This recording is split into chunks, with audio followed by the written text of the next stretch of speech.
നമസ്കാരം എല്ലാ പ്രേക്ഷകർക്കും സകലമാന കേരളത്തിലേക്ക് സ്വാഗതം. നോക്കാം പ്രധാന തലക്കെട്ടുകൾ. വാളയാർ കേസിൽ പ്രതി ചേർക്കപ്പെട്ട മാതാപിതാക്കളുടെ അറസ്റ്റ് തടഞ്ഞ ഹൈക്കോടതി. വിചാരണ കോടതിയിൽ നേരിട്ട് ഹാജരാകുന്നതിലും ഇളവ്. കോടതി നടപടി കുറ്റപത്രം റദ്ദാക്കണമെന്ന ഹർജിയിൽ. കരുനാഗപ്പള്ളി ജിം സന്തോഷ് വധക്കേസിലെ മുഖ്യ സൂത്രധാരൻ പിടിയിൽ. പങ്കജ് മേനോനെ പിടികൂടിയത് പുലർച്ചെ കല്ലമ്പലത്ത് നിന്ന്. പങ്കജിനെ ഉന്നത പോലീസ് സംഘം ചോദ്യം ചെയ്യുന്നു. കേസിൽ പിടിയിലായവരുടെ എണ്ണം 7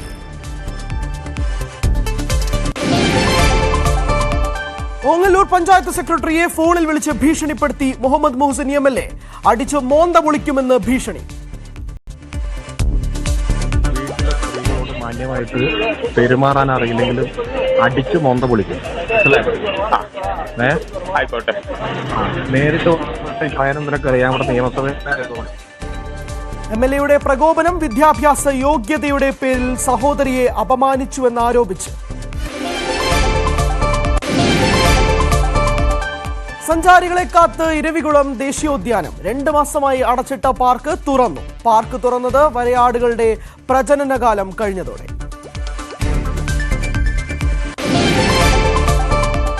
ശബരിമലയിൽ പൈങ്കുനി ഉത്സവത്തിന് കൊടിയേറി. വിഷു പൂജകൾക്ക് ശേഷം നട ഇനി അടയ്ക്കുക 18-ാം തീയതി. വിപുലമായ ഒരുക്കങ്ങളുമായി ദേവസ്വം ബോർഡ്. വാർത്തകൾ വിശദമായി നോക്കാം. വാളയാർ കേസിൽ പ്രതികളായ മാതാപിതാക്കളുടെ അറസ്റ്റ് തടഞ്ഞ ഹൈക്കോടതി കുറ്റപത്രം റദ്ദാക്കണമെന്നാവശ്യപ്പെട്ടുള്ള ഹർജിയിലാണ് നടപടി. ഒരു നടപടികളും പാടില്ലെന്ന് ഹൈക്കോടതി സിംഗിൾ ബെഞ്ച് നിർദ്ദേശം നൽകി. കോടതി ഉത്തരവിൽ സന്തോഷമെന്ന് വാളയാർ പെൺകുട്ടികളുടെ അമ്മ പ്രതികരിച്ചു. ഇങ്ങനൊരു തീരുമാനം കോടതി പറഞ്ഞാൽ ഒത്തിരി സന്തോഷമുണ്ട്.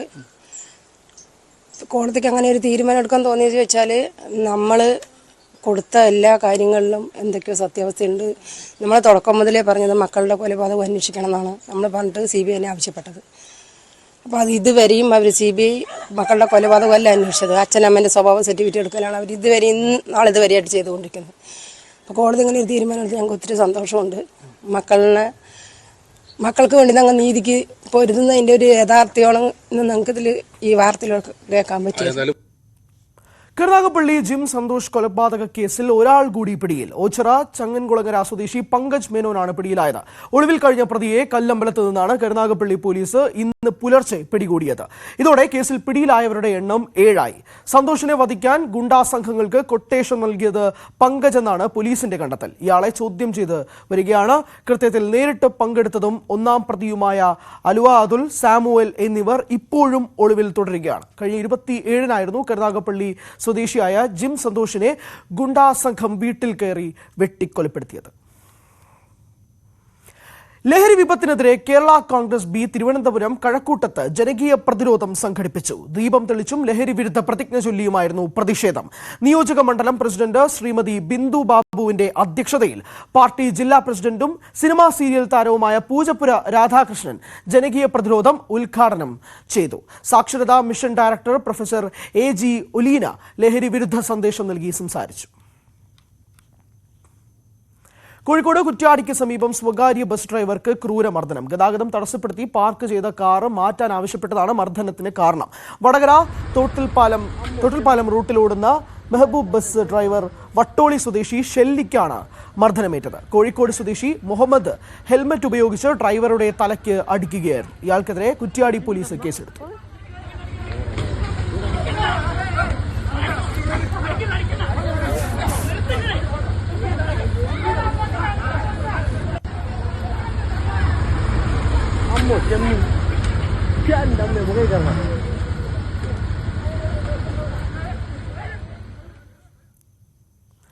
തിരുവനന്തപുരം നെയ്യാറ്റിൻകരയിൽ അസം സ്വദേശിനിയെ പീഡിപ്പിക്കാൻ ശ്രമിച്ചതായി പരാതി. ഇന്നലെ വൈകിട്ട് മാരായമുട്ടം കുറുവാടിലാണ് സംഭവം നടന്നത്. 2 പേർ ചേർന്നാണ് ആക്രമിച്ചതെന്നും നിലവിളി കേട്ട് നാട്ടുകാരെത്തിയപ്പോൾ ഇവർ രക്ഷപ്പെട്ടുവെന്നുമാണ് പരാതി.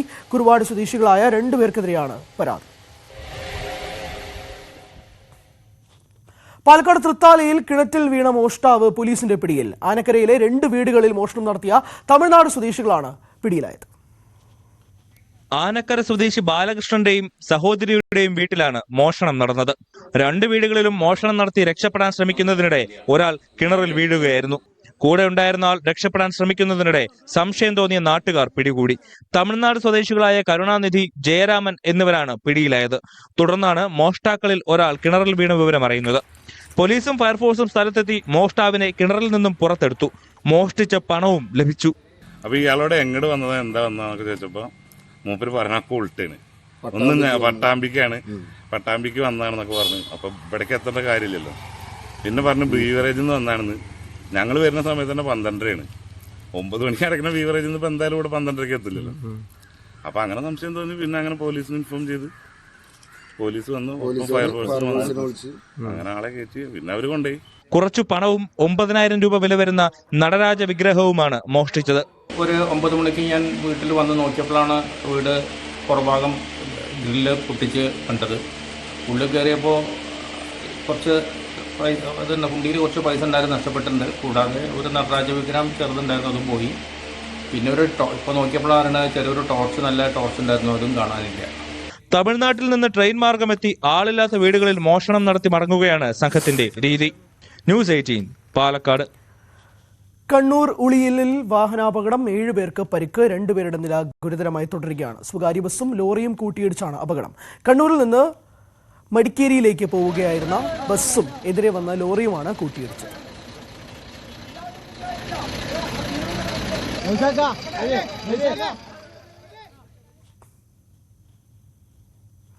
ഇടുക്കി പാമ്പനാറിൽ KSRTC ബസ് ഇടിച്ച് വഴിയാത്രക്കാരൻ മരിച്ചു. പാമ്പനാർ സ്വദേശി സ്റ്റെൻസിലാവോസ് ആണ് മരണപ്പെട്ടത്.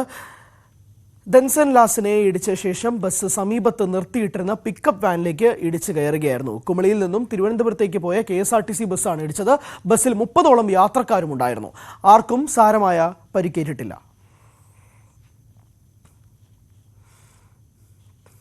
കൊല്ലം ചെങ്ങമനാട്ട് KSRTC ബസ് ഇടിച്ച് ബൈക്ക് യാത്രികൻ മരിച്ചു. വെട്ടിക്കവല സ്വദേശി ശരത്താണ് മരിച്ചത്. ചെങ്ങമനാട് വെട്ടിക്കവല റോഡിൽ രാവിലെ 11 മണിയോടെയാണ് അപകടം സംഭവിച്ചത്. കൊട്ടാരക്കര താലൂക്ക് ആശുപത്രിയിൽ എത്തിച്ചെങ്കിലും ജീവൻ രക്ഷിക്കാനായില്ല. കൊട്ടാരക്കരയിലേക്ക് വരികയായിരുന്ന KSRTC ഓർഡിനറി ബസ്സിൽ എതിർദിശയിൽ വന്ന ബൈക്ക് ഇടിക്കുകയായിരുന്നു. കൊട്ടാരക്കര പോലീസ് സംഭവത്തിൽ കേസെടുത്തിട്ടുണ്ട്. ശബരിമലയിൽ പൈങ്കുനി ഉത്രം ഉത്സവത്തിന് കൊടിയേറി. തന്ത്രി കണ്ഠരര് രാജീവരുടെ മുഖ്യ കാർമ്മികത്വത്തിലായിരുന്നു ചടങ്ങുകൾ നടന്നത്. ഉത്സവം വിഷു പൂജകൾക്കായാണ് ശബരിമല നട തുറന്നത്. രാവിലെ 9:45-നും 10:45-നും മധ്യേയായിരുന്നു കൊടിയേറ്റ ചടങ്ങുകൾ.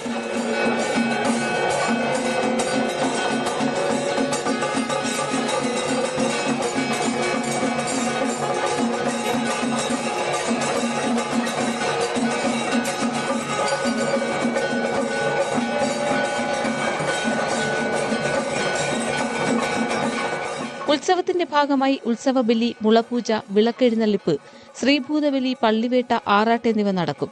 പൈങ്കുനി ഉത്രം ഉത്സവത്തിന് പുറമെ മേടമാസ പൂജകൾക്കായി തുടർച്ചയായി 18 ദിവസം നട തുറന്നിരിക്കും. മണ്ഡല മകരവിളക്ക് തീർത്ഥാടനം കഴിഞ്ഞാൽ ഏറ്റവും കൂടുതൽ ഭക്തരെത്തുന്നത് വിഷുവിനാണ്. തുടർച്ചയായി നട തുറന്നിരിക്കുന്നതിനാൽ വിപുലമായ ഒരുക്കങ്ങളാണ് ശബരിമലയിൽ ദേവസ്വം ബോർഡ് നടപ്പാക്കിയിട്ടുള്ളത്.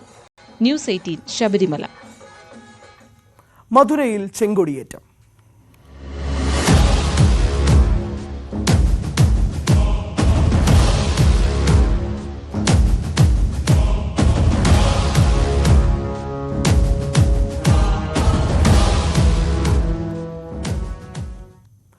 കേരളത്തിൽ തുടർഭരണം അനിവാര്യമെന്ന് രാഷ്ട്രീയ അവലോകന റിപ്പോർട്ട്. തുടർഭരണം ദേശീയ തലത്തിൽ പാർട്ടി വളർച്ചയ്ക്ക് അനിവാര്യമാണെന്നും ഇത് സാധ്യമാക്കാൻ പാർട്ടി ഒന്നായി പ്രവർത്തിക്കണമെന്നും രാഷ്ട്രീയ അവലോകന റിപ്പോർട്ടിൽ പറയുന്നു. ഇന്ത്യ സഖ്യം നിർജീവമായതിന് പിന്നിൽ കോൺഗ്രസ് നിലപാടാണെന്നും റിപ്പോർട്ടിൽ കുറ്റപ്പെടുത്തുന്നുണ്ട്. വനിതകൾക്ക് പാർട്ടി പ്രോത്സാഹനം നൽകുന്നില്ലെന്നും സ്ത്രീകളുടെ പ്രവർത്തനങ്ങൾ വില കുറച്ച് കാണുന്നുവെന്നും CPM സംഘടനാ റിപ്പോർട്ടിൽ വിമർശിക്കുന്നു.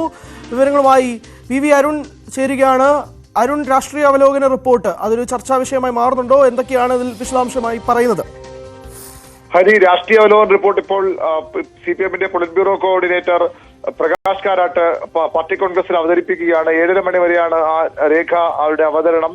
അതിലാണ് കേരളത്തിൽ തുടർഭരണം എത്രത്തോളം അനിവാര്യമെന്ന് CPM ചൂണ്ടിക്കാട്ടുന്നത്. കേരളത്തിൽ തുടർഭരണം അനിവാര്യമായ സാഹചര്യമുണ്ടെന്ന് രാഷ്ട്രീയ അവലോകന റിപ്പോർട്ട് പറയുന്നു. തുടർഭരണം ദേശീയതലത്തിൽ പാർട്ടിയുടെ വളർച്ചയ്ക്ക് അനിവാര്യമാണ്. മറ്റ് സംസ്ഥാനങ്ങളിലൊന്നും ഭരണമോ അല്ലെങ്കിൽ സമീപത്തൊന്നും ത്രിപുരയിൽ ഭരണം ലഭിച്ചേക്കാമെന്നൊരു പ്രതീക്ഷ പങ്കുവയ്ക്കുമ്പോഴും അതും അത്ര എളുപ്പമല്ല. അതുകൊണ്ട് തന്നെ കേരളത്തിലെ തുടർഭരണം ദേശീയതലത്തിൽ പാർട്ടിയുടെ വളർച്ചയ്ക്ക് അനിവാര്യമാണ്. തുടർഭരണം സാധ്യമാക്കാൻ പാർട്ടി ഒന്നായി പ്രവർത്തിക്കണമെന്നാണ് CPM സംഘടനാ റിപ്പോർട്ടിൽ വ്യക്തമാക്കുന്നത്. ഈ റിപ്പോർട്ട് അടുത്ത 4-ാം തീയതി വൈകിട്ട് PV രാഘവരുവാണ് അവതരിപ്പിക്കുന്നത്. ക്ഷമിക്കണം, അത് സംഘടനാ റിപ്പോർട്ടിലാണ് അന്ന് അവതരിപ്പിക്കുന്നത്. ഇപ്പോൾ ഈ രാഷ്ട്രീയ അവലോകന റിപ്പോർട്ട് ഇപ്പോൾ അവതരിപ്പിച്ച് അത് നാളെ ചർച്ച തുടങ്ങുന്നു. ഇന്ത്യ സഖ്യത്തെ നിർജ്ജീവമാക്കിയത് കോൺഗ്രസ് ആണെന്ന് ഈ റിപ്പോർട്ട് കുറ്റപ്പെടുത്തുന്നു. ഇന്ത്യ സഖ്യം നിർജ്ജീവമായത് കോൺഗ്രസ് നിലപാട് കാരണമാണ്. ത്രിപുരയിൽ പാർട്ടിയുടെ അടിത്തറ തകർന്നിട്ടുണ്ടെന്ന പ്രതീക്ഷ ഈ റിപ്പോർട്ടിന്റെ ഭാഗമായി CPM പങ്കുവയ്ക്കുന്നു. അധികാരത്തിൽ തിരിച്ചുവരാൻ സാധ്യതയുണ്ട് എന്നും ഈ റിപ്പോർട്ടിൽ പറയുന്നു. എന്നാൽ പശ്ചിമബംഗാൾ താഴെത്തട്ട് മുതൽ പാർട്ടിയെ വളർത്തിയെടുക്കേണ്ടതുണ്ട്, വീണ്ടും കെട്ടിപ്പടുക്കേണ്ടതുണ്ടെന്നാണ് രാഷ്ട്രീയ അവലോകന റിപ്പോർട്ട് വ്യക്തമാക്കുന്നത്. സംഘടനാ റിപ്പോർട്ടാണ് 4-ാം തീയതി വൈകുന്നേരത്തോടെ 7 മണിയോടുകൂടി PV രാഘവരു അവതരിപ്പിക്കുന്നതിന്റെ വിശദാംശങ്ങളും പുറത്തു വരികയാണ്. അതിലാണ് വനിതകളോട് CPMന്റെ വനിതാ നേതാക്കളോട് സമീപനത്തിൽ പാളിച്ചകളുണ്ട് എന്ന സ്വയംവിമർശപരമായ പരാമർശങ്ങളുള്ളത്. വനിതകൾക്ക് പാർട്ടി വേണ്ടത്ര പ്രോത്സാഹനം നൽകുന്നില്ല, സ്ത്രീകളുടെ പ്രവർത്തകർ വില കുറച്ച് കാണുന്ന പ്രവണതയുണ്ട് എന്ന കുറ്റപ്പെടുത്തലുമുണ്ട്. നേതൃസ്ഥാനത്തേക്ക് സ്ത്രീകളെ കൊണ്ടുവരുന്ന എല്ലാ തലങ്ങളിലും കുറവാണ്. അംഗത്വത്തിൽ 20% വനിതകളെന്ന് വേണമെന്ന കൊൽക്കത്ത പേര് നിർദ്ദേശമുണ്ട്, നടപ്പായില്ല. കണ്ണൂർ പാർട്ടി കോൺഗ്രസിലും ഈ വിഷയങ്ങൾ ചർച്ച ചെയ്തതാണ്, അതും ഫലം കണ്ടില്ല എന്ന കുറ്റപ്പെടുത്തലും ഈ സംഘടനാ റിപ്പോർട്ടിലുണ്ട്. സംഘടനാ റിപ്പോർട്ട് 4-ാം തീയതിയാണ് CPMന്റെ പാർട്ടി കോൺഗ്രസിൽ വരുന്നത്. വ്യക്തമാണ്. സംഘടനാ റിപ്പോർട്ടിൽ സൂചിപ്പിക്കുന്നത് പ്രധാനമായും വനിതകൾക്ക് പാർട്ടി പ്രോത്സാഹനം നൽകുന്നില്ല എന്നുള്ളൊരു കാര്യവും കൂടിയാണ് എന്നുള്ളത് തന്നെയാണ്. അതോടൊപ്പം തന്നെ തുടർഭരണം, കേരളത്തിൽ പ്രത്യേകിച്ച് തുടർഭരണം എത്രമാത്രം അനിവാര്യമാണ്, അത് രാജ്യത്തിൽ തന്നെ പാർട്ടിക്ക് എത്രമാത്രം അനിവാര്യമാണ് എന്നുള്ളതാണ് രാഷ്ട്രീയ അവലോകന റിപ്പോർട്ടിൽ വ്യക്തമാക്കുന്നത്. വിശദാംശങ്ങളാണ് VB അരുൺ നൽകിയത്. പാർട്ടി കോൺഗ്രസിൽ നിന്ന് പ്രതിനിധിയെ ഒഴിവാക്കി. UK നിന്നുള്ള പ്രതിനിധി രാജേഷ് കൃഷ്ണയെയാണ് ഒഴിവാക്കിയത്. പാർട്ടിക്ക് ലഭിച്ച പരാതിയെ തുടർന്നാണ് തീരുമാനം. PV അൻവർ CPMവുമായി തെറ്റിയ ശേഷവും ഇയാൾ അടുത്ത ബന്ധം പുലർത്തിയെന്നും ആരോപണം ഉയർന്നിരുന്നു. മറ്റു വാർത്തകളിലേക്ക് പോയാൽ, പുഴ കടന്നു വേണം ഇടുക്കി മാങ്കുളം ഗ്രാമപഞ്ചായത്തിലെ വിദൂര ആദിവാസി മേഖലയായ മാങ്ങാപ്പാറ കുടിയിലേക്ക് എത്താൻ. എന്നാൽ പുഴയ്ക്ക് കുറുകെ ഒരു പാലം വേണമെന്ന ആദിവാസി കുടുംബങ്ങളുടെ ആവശ്യത്തിന് പതിറ്റാണ്ടുകളുടെ പഴക്കമുണ്ട്. പാലം നിർമ്മിക്കുമെന്ന വാഗ്ദാനങ്ങൾ പലതുണ്ടായെങ്കിൽ പോലും ഈ വേനൽക്കാലത്തും പാലം യാഥാർത്ഥ്യമായിട്ടില്ല. ഇടുക്കി ജില്ലയിലെ വിദൂര ആദിവാസി മേഖലകളിൽ ഒന്നാണ് മാങ്കുളം പഞ്ചായത്തിലെ മാങ്ങപ്പാറക്കുടി. പഞ്ചായത്ത് ആസ്ഥാനമായ മാങ്കുളം ടൗണിലേക്ക് കൂടി നിവാസികൾക്ക് എത്തണമെങ്കിൽ പുഴ കുറുകെ കടക്കണം. പുഴയ്ക്ക് കുറുകെ പാലമില്ലാത്തതിനാൽ വേനൽക്കാലത്ത് പുഴയിലൂടെ ജീപ്പുകൾ ഇറങ്ങി മറുകരയിലേക്ക് കടക്കും. എന്നാൽ കാലവർഷത്തിൽ പുഴയിൽ വെള്ളമുയരുന്നതോടെ യാത്ര ചെയ്യാൻ കഴിയാതെ മാങ്ങപ്പാറക്കുടിയിലെ ജനങ്ങൾ ദിവസങ്ങളോളം പുറം ലോകത്തു നിന്നും ഒറ്റപ്പെട്ടു പോകും. മഴക്കാലത്ത് അവർക്ക് അതിൻ്റെതായ ബുദ്ധിമുട്ടുകളുണ്ട്. പല ദിവസങ്ങളോളം ആൾക്കാർക്ക് അങ്ങോട്ടും ഇങ്ങോട്ടും പോകാൻ പറ്റാതിരിക്കുന്ന സാഹചര്യമാണ്. പിന്നെ എന്തെങ്കിലും ആശുപത്രി കേസുകളൊക്കെ വന്നു കഴിയുമ്പോൾ ആൾക്കാരെ ഇങ്ങനെ കസേരയിൽ വെച്ച് എടുത്ത് കൊണ്ടുവന്നിട്ട് താഴെ ഒരു ചെറിയ നടപ്പാലം ഉണ്ട്, അതും പോകാതായിരിക്കുന്ന പാലമാണ്. അതിലെ കൂടെ കടന്ന് അക്കരെ കയറി വേണം ഒരു ഹോസ്പിറ്റൽ ആവശ്യങ്ങൾക്കാണെങ്കിലും പോകാനായിട്ട്. പതിറ്റാണ്ടുകളായി പുഴയ്ക്ക് കുറുകെ പാലം നിർമ്മിക്കണമെന്ന് നാട്ടുകാർ ആവശ്യപ്പെടുന്നുണ്ടെങ്കിലും നടപടി ഉണ്ടായില്ല. തിരഞ്ഞെടുപ്പ് കാലത്ത് രാഷ്ട്രീയക്കാർ പാലം നിർമ്മിക്കുമെന്ന് വാഗ്ദാനം നൽകാറുണ്ടെങ്കിലും ഈ വേനൽക്കാലത്തും നാട്ടുകാർക്ക് നിരാശ മാത്രമാണ് ബാക്കി.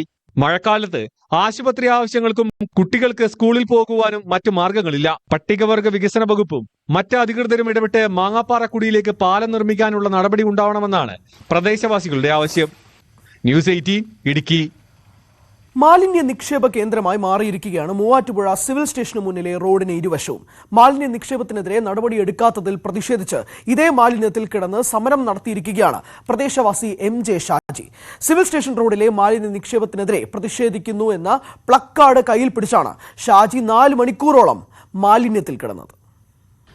മാലിന്യം തള്ളുന്നതിനെതിരെ, തള്ളിയ മാലിന്യം നീക്കാത്തതിനെതിരെയുമാണ് ഷാജി അതേ മാലിന്യത്തിൽ കിടന്ന് പ്രതിഷേധിച്ചത്. പായിപ്ര ഗ്രാമപഞ്ചായത്തിലെ 2 വാർഡുകളുടെ അതിർത്തിയിലാണ് ഈ റോഡ് സ്ഥിതി ചെയ്യുന്നത്.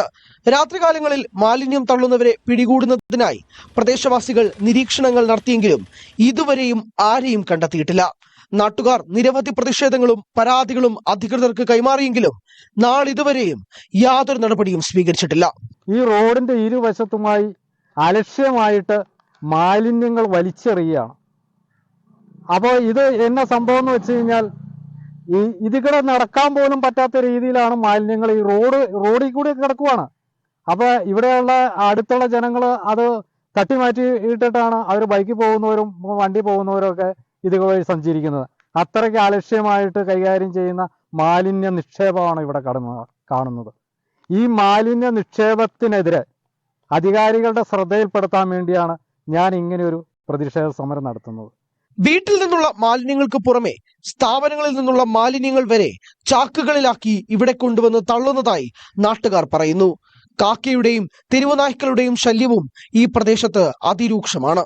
സ്കൂൾ കുട്ടികൾ ഉൾപ്പെടെ കടന്നുപോകുന്ന വഴിയിൽ നിരവധി തവണ നായ്ക്കൾ വിദ്യാർത്ഥികളെ ആക്രമിക്കുന്ന സംഭവവും ഉണ്ടായിട്ടുണ്ട്. രാത്രി റോഡിന്റെ നടുക്കിട്ടിട്ട് പോകുന്നത്. ഞാൻ പല ദിവസങ്ങളിലും വെളുപ്പിനെ വരുമ്പോൾ ഇത് വലിയ കമ്പൊക്കെ വീട്ടിൽ വാക്കത്തി എടുത്തുകൊണ്ട് വെട്ടി കമ്പും കൊണ്ട് തള്ളി നീക്കിയിടുക. ചാക്ക് സഹിതം വന്നിരുന്നത്. ഇത് ചാക്കോട് ഒരു ചാക്ക് 2 ചാക്കൊക്കെയാണ് ഇങ്ങനെ തള്ളിയിരുന്നത്. ഇതിനടുത്ത് തന്നെയാണ് വിമുക്ത ഭടന്മാരുടെ ക്ലിനിക്ക് പ്രവർത്തിക്കുന്നത്. ഇവിടെ എത്തുന്നവർക്കും ഈ മാലിന്യത്തിൽ നിന്നുള്ള ദുർഗന്ധവും മറ്റും വലിയ ദുരിതമാണ് സൃഷ്ടിക്കുന്നത്. നഗരസഭകളും പഞ്ചായത്തുകളും ഉൾപ്പെടെ മാലിന്യമുക്തമാണെന്ന് പ്രഖ്യാപിച്ച് അവാർഡുകളും സർട്ടിഫിക്കറ്റുകളും കരസ്ഥമാക്കുന്ന സാഹചര്യത്തിലാണ് പായിപ്ര പഞ്ചായത്തിൽ ഇത്തരത്തിലൊരു ദുരവസ്ഥ. ന്യൂസ് 18 മൂവാറ്റുപുഴ. പൂരോത്സവത്തിന്റെ ഭാഗമായി വടക്കൻ കേരളത്തിലെ അപൂർവം ക്ഷേത്രങ്ങളിൽ മാത്രം നടക്കുന്ന ചടങ്ങാണ് ചങ്ങാത്തം ചോദിക്കൽ. പൂരോത്സവം നാടിനെ അറിയിക്കുന്ന ചടങ്ങാണ് ചങ്ങാത്തം ചോദിക്കൽ. കാസർഗോഡ് ചെറുവത്തൂരിലെ 2 ക്ഷേത്രങ്ങളിൽ ഇന്നും ചടങ്ങ് നടത്തിവരുന്നുണ്ട്. പൂരക്കളി പന്തലിൽ നിന്നാണ് ബാല്യക്കാരുടെ സംഘം ആർപ്പ് വിളികളുമായി യാത്ര തിരിക്കുന്നത്. ആദ്യം തലക്കാട് ക്ഷേത്രത്തിൽ നിന്ന് തെക്കരുടെ ഭാഗത്തേക്കുള്ള സംഘവും അടുത്ത ദിവസം വടക്കരുടെ ഭാഗത്തേക്ക് അരയാം തുരുത്തി തറവാട്ടിൽ നിന്നും ബാല്യക്കാരുടെ സംഘവും യാത്ര തുടങ്ങും.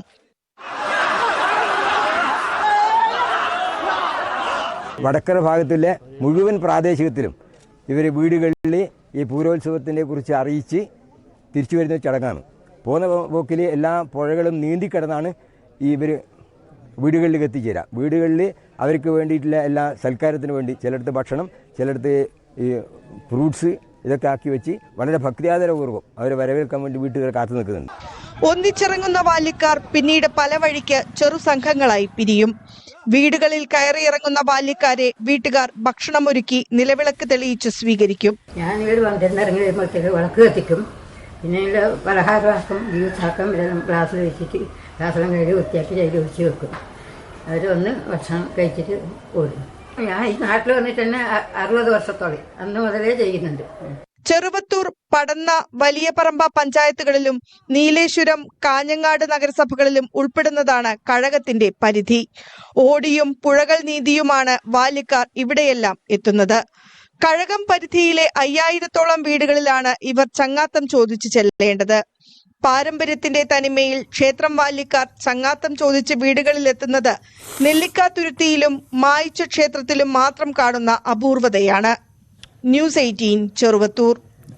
വരയാടുകളുടെ പ്രജനനകാലത്തെ തുടർന്ന് അടച്ചിരുന്ന ഇരവികുളം തുറന്നു. വരയാടുകളുടെ പ്രജനനകാലത്തോടനുബന്ധിച്ച് 2 മാസത്തേക്കായിരുന്നു പാർക്ക് അടച്ചിട്ടിരുന്നത്. ഉദ്യാനം തുറന്നതോടെ ഇടുക്കിയിലേക്കുള്ള സഞ്ചാരികളുടെ തിരക്കിനും വർദ്ധിക്കുമെന്നാണ് പ്രതീക്ഷ.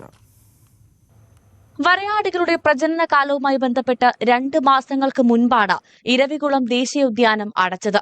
പ്രജനന കാലം അവസാനിച്ചതോടെയാണ് വീണ്ടും സന്ദർശകർക്കായി തുറന്നിരിക്കുന്നത്. രാവിലെ 8 മുതൽ വൈകിട്ട് 4 വരെയാണ് സന്ദർശകർക്കുള്ള പ്രവേശന സമയം. ജനുവരി 31 മുതലായിരുന്നു ഉദ്യാനം അടച്ചത്. പുതുതായി പിറക്കുന്ന കുഞ്ഞുങ്ങളുടെ സുരക്ഷ ഉറപ്പുവരുത്തുന്നതോടൊപ്പം വരയാടുകളുടെ പ്രജനനം സുഗമമായി നടക്കുന്നതിനുമായിട്ടാണ് എല്ലാ വർഷവും ഈ കാലയളവിൽ പാർക്ക് അടച്ചിരിക്കുന്നത്. കഴിഞ്ഞ പ്രാവശ്യം നമ്മൾ ഏകദേശം 827 വരയാടുകളാണ് നമ്മൾ കഴിഞ്ഞ പ്രാവശ്യത്തെ സെൻസസ് പ്രകാരമുള്ളത്. കുട്ടികൾ ഒരു 144 കുട്ടികളാണ് കഴിഞ്ഞ പ്രാവശ്യത്തെ സെൻസസിൽ നമുക്ക് കിട്ടിയിട്ടുള്ളത്. ഈ വർഷവും കഴിഞ്ഞ വർഷത്തെ പോലെ തന്നെ ഏപ്രിൽ 4-ാമത്തെ ആഴ്ചയാണ് നമ്മൾ സെൻസസ് പ്ലാൻ ചെയ്യുന്നത്. ഈ സീസണിൽ ഇതുവരെ 80-ലധികം വരയാടിൻ കുഞ്ഞുങ്ങൾ പിറന്നതായാണ് അനൌദ്യോഗിക കണക്ക്.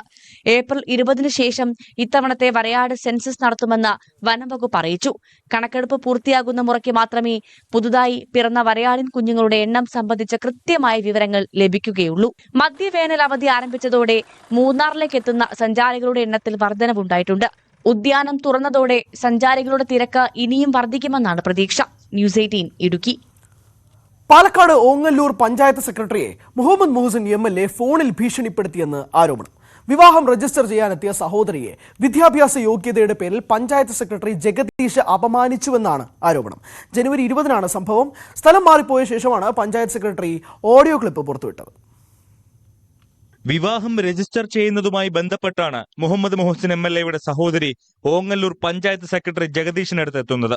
വിദ്യാഭ്യാസ യോഗ്യതയടക്കം ചൂണ്ടിക്കാട്ടി സെക്രട്ടറി അപമാനിച്ചെന്നും കരഞ്ഞുകൊണ്ട് സഹോദരി ഓഫീസിൽ നിന്ന് മടങ്ങിയെന്നുമാണ് MLA പറയുന്നത്. എന്നാൽ സഹോദരി തന്നോട് കാര്യങ്ങൾ പറഞ്ഞില്ല, അവിടെ ഉണ്ടായിരുന്നവരാണ് അറിയിച്ചത്. തുടർന്നാണ് MLA പഞ്ചായത്ത് സെക്രട്ടറിയെ ഫോണിൽ വിളിച്ചത്. വീട്ടിലെ സ്ത്രീകളോട് മാന്യമായിട്ട് പെരുമാറാൻ അറിയില്ലെങ്കിലും അടിച്ച് മൊന്ത പൊളിക്കും. ആയിക്കോട്ടെ. നേരിട്ട് കാര്യം നിനക്ക് അറിയാം, അവിടെ നിയമസഭയിൽ ഞാൻ മോശമായിട്ട് സാറ് മാന്യമായിട്ട് സ്ത്രീകൾ ആ പെൺകുട്ടി അവിടെ വന്നിട്ടല്ലേ പോയത്. എന്നോട് അവളെന്നോട് പറഞ്ഞില്ല, അവിടെ വന്ന ആളുകളാ പറഞ്ഞത്. അല്ല, അവിടെ ഞാൻ മാത്രമല്ല ഉണ്ടായിരുന്നവിടെ, വേറെ കണ്ടു നിന്നവർ കേട്ടു നിന്നവരുണ്ട്. അത് തന്നെ തന്റെ നാട് ശരിക്ക് സംസാരിക്കാൻ ഇല്ലെങ്കിൽ അത് അകത്തേക്ക് വെച്ചേക്കണം. വീട്ടിൽ ഈ വർത്താനം പറഞ്ഞിട്ട് വന്നു കഴിഞ്ഞാണ്ടല്ലോ ഞങ്ങൾക്കും സംസാരിക്കുക, വന്നിട്ട് നേരെ മോന്തയ്ക്ക് രണ്ട് തന്നിട്ടേ സംസാരിക്കുക. കഴിഞ്ഞ ദിവസം സെക്രട്ടറിയെ സ്ഥലം മാറ്റിയിരുന്നു. പട്ടാമ്പിയിൽ മന്ത്രിമാരുടെ നേതൃത്വത്തിൽ നടന്ന മെഗാ അദാലത്തിൽ പങ്കെടുക്കാതിരുന്നതിനെ തുടർന്നായിരുന്നു നടപടി. സ്ഥലം മാറ്റത്തിന് പിന്നാലെയാണ് ഫോൺ സംഭാഷണം പുറത്തു വന്നത്. മുൻപും സമാന രീതിയിൽ പരാതി ഉയർന്നിട്ടുണ്ടെന്നും MLA ചൂണ്ടിക്കാട്ടുന്നു. ആ മുസ്തഫ മെമ്പറോട് എത്ര മോശമായിട്ട് സംസാരിച്ചു, എന്തെന്ന് മറ്റു മെമ്പർ സ്ത്രീകൾ ആസീന മെമ്പറോട് എത്ര മോശമായിട്ട് സംസാരിച്ചു. എന്തിനും ഞാൻ അറിയുന്നില്ല എന്നല്ല, ഞാനത് ആൾക്കാരുടെ മോശമായിട്ട് സംസാരിക്കാനായിട്ട് വല്ല കരാറെടുത്ത പോലെയാണല്ലോ മെല്ലെ സംസാരിക്കുന്നത്.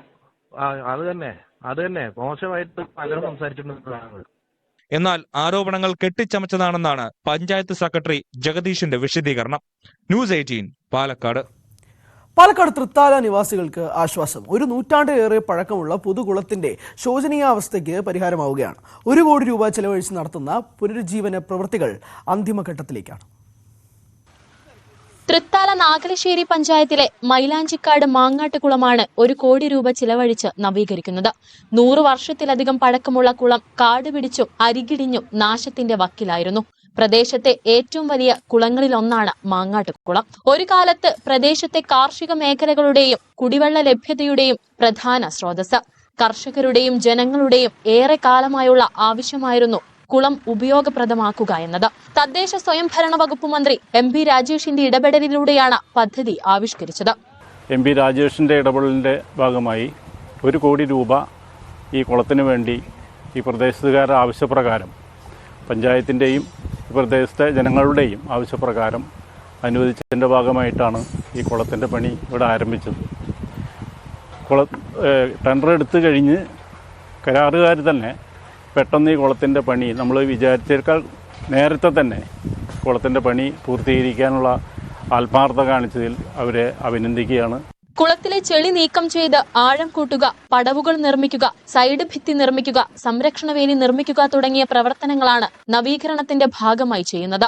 40 ഹെക്ടറിലധികം വരുന്ന കൃഷിസ്ഥലത്ത് ജലസേചനം ലഭ്യമാക്കുന്നതിനും പൊതുജനങ്ങൾക്ക് കുളിക്കുന്നതിനും മറ്റും ഈ കുളം ഉപയോഗപ്രദമാക്കാനാണ് ലക്ഷ്യം. ന്യൂസ് 18 പാലക്കാട്. കേരളത്തിന്റെ കായിക കുതിപ്പിന് പുത്തൻ പ്രതീക്ഷയേകിയ ഇടുക്കി നെടുങ്കണ്ടം സ്റ്റേഡിയം നാശത്തിന്റെ വക്കിലാണ് നിലവിൽ. ഉദ്ഘാടനം കഴിഞ്ഞ് 1 വർഷമായപ്പോഴേക്കും സ്റ്റേഡിയത്തിനുള്ളിലെ ഫീൽഡിൽ നട്ടിരുന്ന വിദേശ ഇനം പുല്ല് പൂർണ്ണമായും ഉണങ്ങി നശിച്ചു. അന്താരാഷ്ട്ര നിലവാരത്തിൽ നിർമ്മിച്ച കേരളത്തിലെ ആദ്യ ഹൈ ആൾട്ടിറ്റ്യൂഡ് സ്റ്റേഡിയവും കൂടിയാണ് നെടുങ്കണ്ടത്തേത്. കിഫ്ബിയിൽ നിന്ന് 10 കോടിയും സർക്കാർ വിഹിതമായ 3 കോടിയും നെടുങ്കണ്ടം പഞ്ചായത്തിന്റെ 1 കോടി രൂപയും ചെലവഴിച്ചാണ് നെടുങ്കണ്ടത്ത് സ്റ്റേഡിയം പണിതത്. കഴിഞ്ഞ വർഷം ഫെബ്രുവരി 3-ന് ഉദ്ഘാടനവും നടന്നു. 1 വർഷം കഴിഞ്ഞിട്ടും സ്റ്റേഡിയത്തിന്റെ പണികൾ പൂർത്തിയാക്കി പഞ്ചായത്തിന് കൈമാറിയിട്ടില്ല. ലക്ഷങ്ങൾ മുടക്കിയാണ് സ്റ്റേഡിയത്തിൽ ബർമുഡ ഗ്രാസ് നട്ടുപിടിപ്പിച്ചത്. എന്നാൽ ഈ പുല്ല് നനയ്ക്കാനുള്ള സ്പ്രിംഗ്ലർ സംവിധാനം പൂർത്തിയാക്കിയിട്ടില്ല. അന്തരീക്ഷ താപനില മനസ്സിലാക്കി സ്വയം പ്രവർത്തിക്കുന്ന സ്പ്രിംഗ്ലറാണ് സ്റ്റേഡിയത്തിൽ സജ്ജീകരിച്ചിരിക്കേണ്ടത്. ഇത്തരം സെൻസറുകൾ ഘടിപ്പിച്ച 30ഓളം സ്പ്രിംഗ്ലർ വേണം. അതിൽ പകുതി പോലും സ്ഥാപിച്ചില്ല. ഇതിൻ്റെ അകത്ത് സ്പ്രിംഗ്ലർ സംവിധാനം എല്ലാം സെറ്റ് ചെയ്തിരിക്കുന്നതാണ്. അതിന് എവിടെയോ ഒരു ചെറിയ മിസ്റ്റേക്ക് ഉള്ളതായിട്ട് മനസ്സിലാക്കി അവരെ നമ്മൾ അത് പുനഃസ്ഥാപിക്കുന്നതിന് വേണ്ടി അവർ 1 മാസം മുമ്പ് ഇവിടെ വന്ന പണികൾ പകുതിയാക്കി പിന്നെ ഉപേക്ഷിച്ച് പോവുകയാണ് ഉണ്ടായത്. അവർ അടിയന്തരമായിട്ട് അവരെ കൊണ്ട് തന്നെ നിയമ നടപടി സ്വീകരിച്ച് എത്രയും വേഗം അത് പണികൾ പൂർത്തിയാക്കാനുള്ള നടപടികൾ ഇനിയും സ്വീകരിക്കുന്നില്ലെങ്കിൽ നമ്മുടെ ഫീൽഡ് ഇത് വലിയ നാശത്തിലേക്ക് പോകും എന്ന കാര്യത്തിൽ സംശയമില്ല. 6 ഏക്കർ വരുന്ന സ്റ്റേഡിയം കോമ്പൗണ്ടിൽ യഥേഷ്ടം വെള്ളം ലഭിക്കുന്ന കുളവും മോട്ടറുമുണ്ട്. ചെലവായ തുകയെ സംബന്ധിച്ച് നിർമ്മാണ ഏജൻസിയായ കിറ്റ്കോയും കരാറുകാരനും തമ്മിൽ തർക്കമുയർന്നതോടെ പണികൾ ഉപേക്ഷിച്ച് കരാറുകാരൻ മടങ്ങി. ഒരു സ്റ്റേഡിയം സിന്തറ്റിക് ട്രാക്ക് സ്റ്റേഡിയം ഇവിടെ നിർമ്മിച്ചു എന്നുള്ളത് യാഥാർത്ഥ്യമാണ്. പക്ഷേ അതിന് ബാക്കി കാര്യങ്ങൾ ചെയ്യുന്ന കാര്യത്തിൽ കിറ്റ്കോയ്ക്ക് വലിയ അലംഭാവം വന്നിരിക്കുന്നു, ഗുരുതരമായ വീഴ്ചയാണ്. അപ്പോൾ കിറ്റ്കോയുടെ ഭാഗത്തെ വീഴ്ച കിറ്റ്കോ എത്രയും പെട്ടെന്ന് പരിഹരിച്ച് ഡെപ്പോസിറ്റ് ആയിട്ടിരിക്കുന്ന ആ തുകയും കൂടി എടുത്ത് ഈ നിർമ്മാണം പൂർത്തീകരിച്ച് ഏറ്റവും വേഗതയിൽ ഗ്രാമപഞ്ചായത്ത് സ്റ്റേഡിയം വിട്ടു നൽകണമെന്നാണ് എനിക്ക് അഭ്യർത്ഥിക്കാനുള്ളത്. കിറ്റ്കോ നിയോഗിച്ച് കരാറുകാരനാണ് പുല്ലിന്റെയും സംരക്ഷണ ചുമതല. വിഷയത്തിൽ കിഫ്ബിയുടെയും സർക്കാരിന്റെയും അടിയന്തരമായ ഇടപെടൽ ആവശ്യപ്പെടുകയാണ് ഇടുക്കിയിലെ കായിക പ്രേമികൾ. ന്യൂസ് 18 ഇടുക്കി. ബുള്ളറ്റിൻ പൂർണ്ണമാവുന്നു. ഇനി പ്രൈം ഡിബേറ്റ് കാണാം. മഞ്ജുഷ് ഗോപാൽ ചേരും. നമസ്കാരം.